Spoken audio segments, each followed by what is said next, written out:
Hello and welcome to the Lucky Education YouTube channel. Today we are going to discuss of chapter number 1 of 9th class CBSE, Matter in our surroundings. हाँ बच्चों, इससे पहले हमने पहला वाला जो previous lecture हुआ था उस लेक्चर में हमने मैटर के बारे में, मैटर की प्रॉपर्टी के बारे में और मैटर का क्लासिफिकेशन ये हमने देखा था। मैटर क्या था? मैटर एक ऐसा कोई पार्टिकल या बॉडी थी जिसके अंदर कोई ना कोई मास था। दूसरा बात करें, वो वॉल्यूम ऑक्यूपाई कर रहा था, जगह घेर रहा था। और तीसरा, जिसे हम अपने एक या एक से अधिक जो सेंस ऑर्गन है उसके द्वारा उसे फील कर रहे थे, महसूस कर रहे थे। तो ऐसे सभी पदार्थ मैटर थे। फिर हमने देखा था मैटर के कैरेक्टरिस्टिक्स की बात करें हम तो मैटर जो होता है वो छोटे छोटे पार्टिकल से मिलकर बना होता है। उन पार्टिकल को एटम और एटम का ग्रुप जो होता है उसे मॉलिक्यूल, इस तरह हमने नाम दे दिया था। फिर हमने देखा था पार्टिकल ऑफ मैटर जो थे वो लगातार मूव करते हैं, ये भी देखा था, कंटिन्यूअस मूव करते रहते हैं।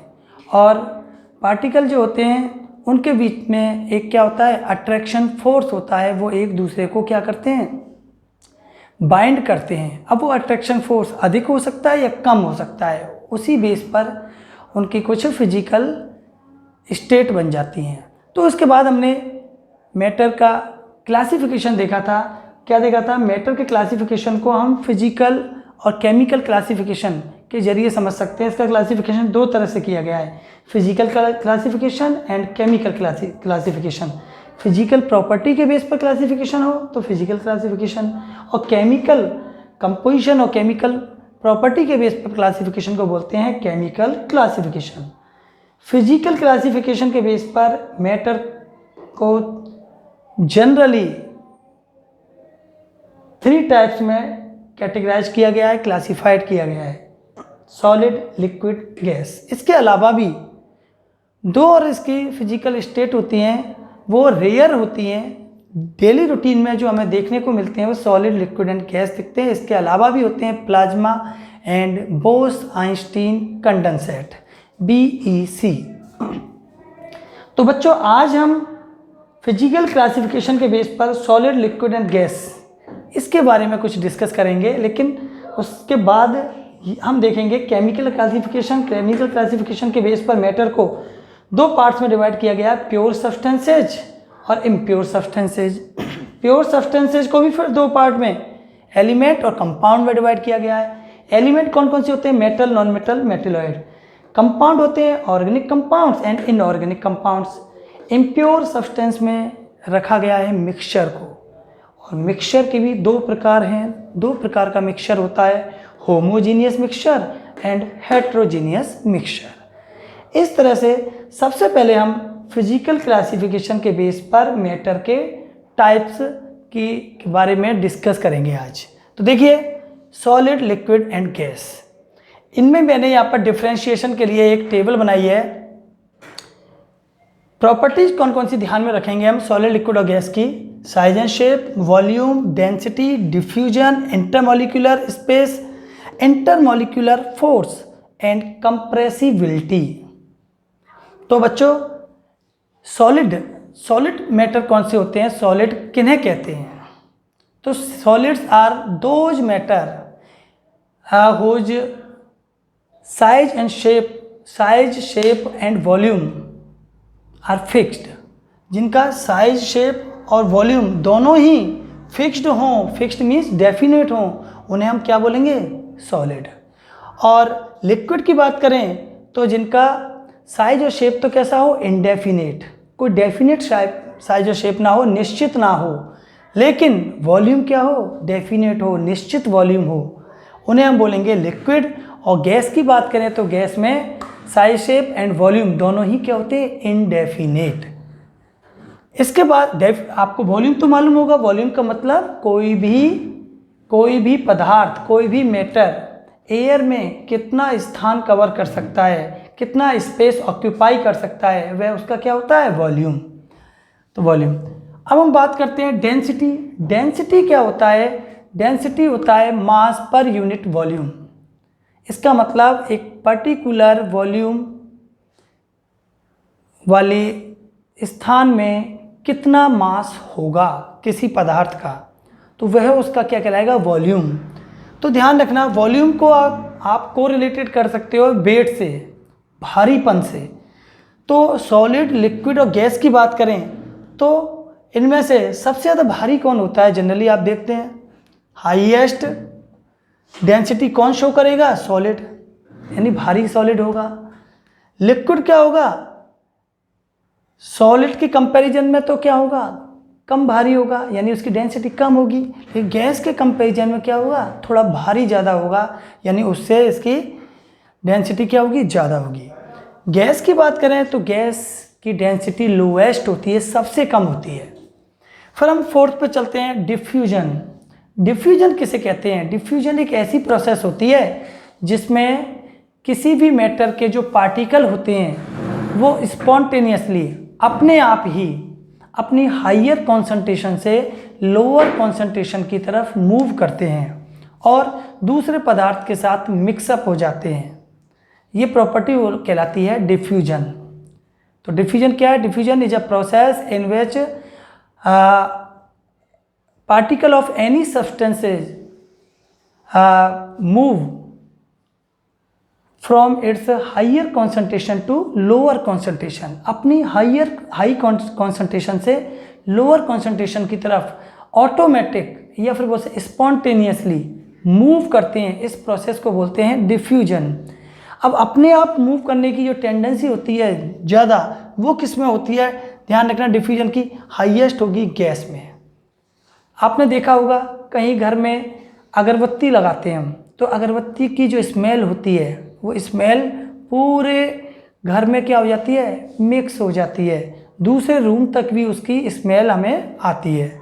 उसके अलावा किसी के किचन में कोई खाना बन रहा है तो खाने की जो स्मेल होती है वो भी दूर तक, कोई स्ट्रीट गली में से कोई निकल रहा होता है तो वहाँ भी उसको पता लग जाता है इसके घर में क्या बना होगा। हम बात करें डिफ्यूजन, अगर सॉलिड की बात करें तो सॉलिड में डिफ्यूजन की कैपेसिटी बहुत ही कम होती है, होती ज़रूर है डिफ्यूजन।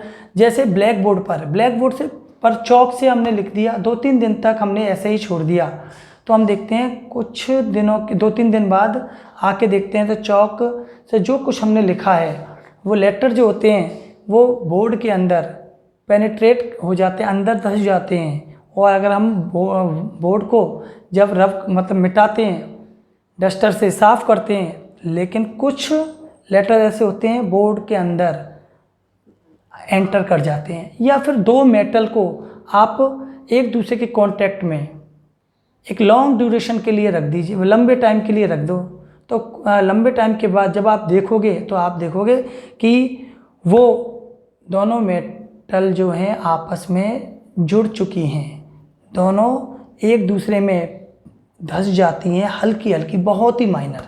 डिफ्यूजन जो होता है ये बहुत ही कम होता है सॉलिड में। तो लगता है ऐसा है जैसे कि सॉलिड में कोई डिफ्यूजन नहीं हो रहा, जबकि वास्तव में सॉलिड में भी डिफ्यूजन होता है। लिक्विड में डिफ्यूजन जो होता है गैस के कंपैरिजन में हम बात करें तो गैस के कंपैरिजन में तो क्या होगा? थोड़ा कम होगा, लेकिन सॉलिड के कंपैरिजन में ज़्यादा होगा। अब डिफ्यूजन इन लिक्विड को अगर समझना चाहें तो आप हमने देखा है हम इंडिगो को डालते हैं, नील को डालते हैं पानी में, तो नील जो होती है कुछ समय बाद पूरे पानी में क्या हो जाती है? स्प्रेड हो जाती है, फैल जाती है। जो कलर होता है पूरे पानी में फैल जाता है। तो ये क्या है? Diffusion in liquids. या फिर पोटेशियम परमैंगनेट का एक कोई पीस लेके डाल दो तो उससे वॉयलेट कलर हो जाएगा पूरे का। तो ये क्या है? Diffusion in liquids. फिर उसके बाद आ गया इंटरमॉलिक्यूलर स्पेस। अगर हम स्पेस की बात करें तो जो सॉलिड होते हैं, सॉलिड एक दूसरे को पकड़ कर रखते हैं, इसका मतलब उनके बीच में सॉलिड के जो मॉलिक्यूल्स हैं वो आपस में एक दूसरे को पकड़ कर रखते हैं, मीन्स क्लोजली पैक्ड होते हैं एक दूसरे के साथ। इंटर मॉलिक्यूलर स्पेस, उनके बीच में स्पेस नहीं होता या फिर होता है तो बहुत ही कम होता है, लीस्ट होता है। लिक्विड जो स्टेट होती है उसमें पार्टिकल के बीच में थोड़ा थोड़ा गैप होगा, यानी सॉलिड के कंपैरिजन में बात करें तो गैप क्या होगा या स्पेस जो होगा, इंटरमॉलिक्यूलर स्पेस जो होगा वो थोड़ा सा ज़्यादा होगा। और गैस की बात करें तो इसमें तो बहुत ही ज़्यादा, इसमें क्या होता है, इंटरमॉलिक्यूलर स्पेस क्या होता है, हाईएस्ट गैस में। अब हम बात करें इंटरमॉलिक्यूलर फोर्स, दोनों एक दूसरे के अपोजिट हैं, ये ध्यान रखना। अब ये आपस में क्लोजली पैक्ड है, एक दूसरे को पकड़ के रख रखा है इन्होंने आपस में, तो इसका मतलब इनके बीच में एक अट्रैक्शन फोर्स है। और वो फोर्स क्या है, मैक्सिमम है, हाईएस्ट है। और लीस्ट किस में होगा, क्योंकि पार्टिकल बहुत दूर दूर हैं, तो इसका मतलब गैस में क्या होगा, इंटरमॉलिक्यूलर फोर्स जो होगा वो क्या होगा, लीस्ट होगा, सबसे कम होगा। और सॉलिड की बात करें तो सॉलिड में, वो सॉलिड नहीं सॉरी लिक्विड की बात करें तो लिक्विड में जो होगा वो सॉलिड से तो क्या होगा, थोड़ा सा कम होगा अट्रैक्शन फोर्स, और गैस के कंपेरिजन में क्या होगा, थोड़ा सा ज़्यादा होगा। अब हम बात करें कंप्रेसिबिलिटी। कंप्रेसिबिलिटी का मतलब है कंप्रेस्ड होने की टेंडेंसी, किसी भी पदार्थ के दब जाने का गुण, उसके कंप्रेस हो जाने की जो प्रॉपर्टी है वो कहलाती है कंप्रेसिबिलिटी। सॉलिड हम देखते हैं, सॉलिड के पार्टिकल तो वैसे ही एक दूसरे के क्लोजली पैक्ड हैं, आपस में पास में हैं, तो उन पर अगर एक्सटर्नल फोर्स लगाया, बाहर से फोर्स अप्लाई किया तो और ज़्यादा पास उसके पार्टिकल नहीं आ सकते। और हम अगर लिक्विड की बात करें तो लिक्विड में पार्टिकल थोड़े दूर दूर होते हैं, लेकिन इतने भी ज़्यादा दूर नहीं होते कि हम कंप्रेस कर उनके और पास ला सकें, ऐसा नहीं होता। इसका मतलब सॉलिड और लिक्विड दोनों की कंप्रेसिबिलिटी क्या होती है, नेग्लिजिबल होती है, बहुत ही कम होती है। और अब आते हैं मेन बात पर, गैस की कंप्रेसिबिलिटी हाईएस्ट होती है, गैस के पार्टिकल बहुत दूर दूर होते हैं। तो गैस जो होती है, गैस को किसी कंटेनर में यदि हम भर लें और भरने के बाद एक्सटर्नल फोर्स अप्लाई की जाए तो क्या होगा, गैस के जो पार्टिकल होते हैं प्रेशर हाई होने पर या प्रेशर क्रिएट होने पर पार्टिकल जो होते हैं एक दूसरे के क्लोज आने लगते हैं और गैस जो होती है वो लिक्विफाइड हो जाती है, यानी लिक्विड में कन्वर्ट हो जाती है। यही प्रिंसिपल यूज किया जाता है एलपीजी गैस, जो अपनी किचन में एलपीजी गैस होती है, और किचन का जो सिलेंडर होता है उसमें एलपीजी गैस नहीं होती। रियलिटी में तो जो कंपनी होती है वहाँ पर गैस होती है, उस गैस को सिलेंडर में भरा जाता है, भरने के बाद मशीनों के थ्रू उस पर एक प्रेशर क्रिएट किया जाता है, जिससे वो गैस जो होती है वो लिक्विड में कन्वर्ट हो जाती है, और लिक्विड में कन्वर्ट करके उसे और फिर हमारे पास आता है वो। तो हमारे घर में जो किचन में सिलेंडर है उसमें लिक्विड भरा हुआ है। अब क्वेश्चन यहाँ से क्या उठता है, जब लिक्विड भरा हुआ है तो जब हम रेगुलेटर को ऑन करके और जब गैस स्टार्ट करते हैं, हम चालू करते हैं, तो क्या होता है, उस समय तो गैस निकलती है, वहाँ तो कोई लिक्विड नहीं निकलता।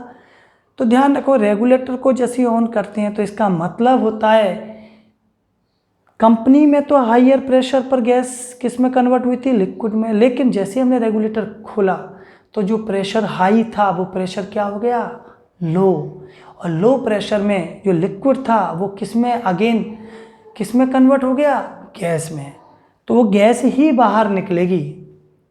तो ये ध्यान रखना है। तो साइज एंड शेप आप जानते हैं, एक बार दोबारा से मैं बता दूं, सॉलिड होते हैं, इनका साइज और शेप क्या होता है, फिक्स होता है सॉलिड का, ठीक है। और हम बात करें लिक्विड की बात करें तो इनका साइज और शेप क्या होता है, फिक्स नहीं होता। जिस कंटेनर में इसको डालते हैं उसी का शेप ये ले लेती है कोई भी लिक्विड। उसके अलावा गैस की बात करें तो इनका तो कोई साइज और शेप होता ही नहीं है। दूसरा बात करें वॉल्यूम, कोई भी सॉलिड है, ये है सॉलिड, अब ये हमें मालूम है कितनी जगह घेरेगा, स्पेस के अंदर ये कितना स्थान ऑक्यूपाई करेगा, कितना स्पेस ये घेरेगा, कितनी जगह घेरेगा, ये फिक्स है। तो सॉलिड का वॉल्यूम जो होता है क्या होता है, फिक्स होता है। ऐसे ही लिक्विड का वॉल्यूम फिक्स होता है। अब लिक्विड को किसी भी कंटेनर में डालो, चाहे कंटेनर का साइज शेप कैसा भी हो सकता है, लेकिन वाटर जो होगा, वाटर जो स्थान घेरेगा वो फिक्स होगा। चाहे किसी भी शेप के कंटेनर में उसे पानी को डाल दो, हम पानी की बात करें तो लिक्विड, किसी भी लिक्विड को किसी भी कंटेनर में डाल लो, लेकिन उसका वॉल्यूम क्या रहेगा, फिक्स रहेगा, यानी डेफिनेट। अब हम बात करें गैस की। गैस का तो भाई जिस कंटेनर में डालते हैं कहीं पर भी डाल दो, कोई इसका क्या नहीं होता, वॉल्यूम नहीं होता। उसके अलावा तीसरी हम बात करें डेंसिटी। डेंसिटी मीन्स लगाइए भारीपन। तो किस में ज़्यादा वेट होता है, जनरली सॉलिड में। तो सॉलिड का वेट ज़्यादा है तो इसका मतलब डेंसिटी ज़्यादा है। लिक्विड का वेट सॉलिड के कंपेरिजन में कम होता है तो डेंसिटी। वैसे अगर आपको समझना है, डेंसिटी का मतलब है किसी पर यूनिट वॉल्यूम के अंदर कितने पार्टिकल आ सकते हैं किसी मैटर के, वह है उसका डेंसिटी डिसाइड करता है। ठीक है। गैस जो है, गैस की डेंसिटी क्या होगी, लोएस्ट होगी, भारीपन कम होगा, यानी वो हल्की होगी। ये हम बात कर सकते हैं। उसके बाद डिफ्यूजन। डिफ्यूजन क्या है, किसी भी सब्सटेंस का अपनी हायर कॉन्सेंट्रेशन से लोअर कॉन्सेंट्रेशन की तरफ अपने आप ही स्पॉन्टेनियसली मूव करना। Movement of particle of any matter from its higher concentration to lower concentration. अब ये डिफ्यूजन जो होता है सॉलिड, लिक्विड, गैस तीनों में हो सकता है, लेकिन हाईएस्ट जो होगा वो गैस में होगा, क्योंकि गैस के पार्टिकल दूर दूर होते हैं, आसानी से फ्लूइडिटी पाई जाती है इनमें। ध्यान रखना, गैस और लिक्विड दोनों में फ्लूइडिटी पाई जाती है, बहने का गुण पाया जाता है। सॉलिड में कोई बहने का गुण नहीं पाया जाता। सॉलिड को जहाँ रखो वो उसी जगह फिक्स रहता है। लिक्विड को यदि फैलाएं तो लिक्विड क्या होने लगता है, बहने लगता है, फ्लो होने लगता है। और गैस तो बहुत तेज़ी से बहती है। तो फ्लूइडिटी की प्रॉपर्टी इन दोनों में पाई जाती है, लेकिन सॉलिड में नहीं पाई जाती है। फिर हम बात करें इंटरमोलिकुलर स्पेस। स्पेस जो होगा सॉलिड में सबसे कम होगा, गैस में सबसे ज़्यादा होगा, और लिक्विड में होगा इन दोनों के बीच का होगा, यानी सॉलिड के कंपैरिजन में ज़्यादा होगा गैप और लिक्विड के कंपैरिजन में कम होगा। फोर्स की बात करें, अट्रैक्शन फोर्स सॉलिड में ज़्यादा, उसमें और गैस में सबसे कम, और इसमें क्या होगा, यानी मोर देन सॉलिड। और किसकी बात करें, अट्रैक्शन फोर्स। फोर्स तो क्या होगा, less than solid and more than gas. अब हम बात करें कंप्रेसिबिलिटी। तो कंप्रेसिबिलिटी की प्रॉपर्टी जो है सॉलिड में तो बिल्कुल जीरो, लिक्विड में हम मान सकते हैं बहुत कम होती है, तो उसे नेग्लिजिबल मान लेते हैं। तो कंप्रेसिबिलिटी जो वर्ड है, ये टर्म है, केवल और केवल यूज की जाती है किसके लिए, गैस के लिए। तो गैस को ही कंप्रेस्ड कर उसे लिक्विफाइड किया जा सकता है। अब बहुत से क्वेश्चन होते हैं कि सॉलिड, जनरली सॉलिड क्या होते हैं, रिजिड होते हैं, हार्ड तो होते हैं, हमको कोई ज़रूर नहीं है हार्ड हो। सुनो, ये कोई आवश्यक नहीं है कोई सॉलिड हो वो हार्ड ही हो। अब मेरे हाथ में मार्कर है, ये सॉलिड है और हार्ड भी है। मैं बात करूं, कोई टेबल की बात करूं तो टेबल सॉलिड भी है, हार्ड भी है, कंप्रेस नहीं हो पा रहे। लेकिन कुछ ऐसे भी सॉलिड हो सकते हैं जो सॉलिड फॉर्म में तो हों लेकिन वो हार्ड ना हो, सॉफ्ट हों। जैसे कि स्पंज सॉलिड है, उसका साइज शेप फिक्स है, वॉल्यूम फिक्स है, लेकिन उसकी हम बात करें, उसे हम क्या कर सकते हैं, दबा सकते हैं। अब वो दबता क्यों है, कोई स्पंज है वो कंप्रेस क्यों हो जाता है, तो इसका रीज़न है कि जो स्पंज होता है उसमें माइन्यूट अपर्चर या बहुत छोटे छोटे छेद पाए जाते हैं, उनके अंदर एयर भरी होती है।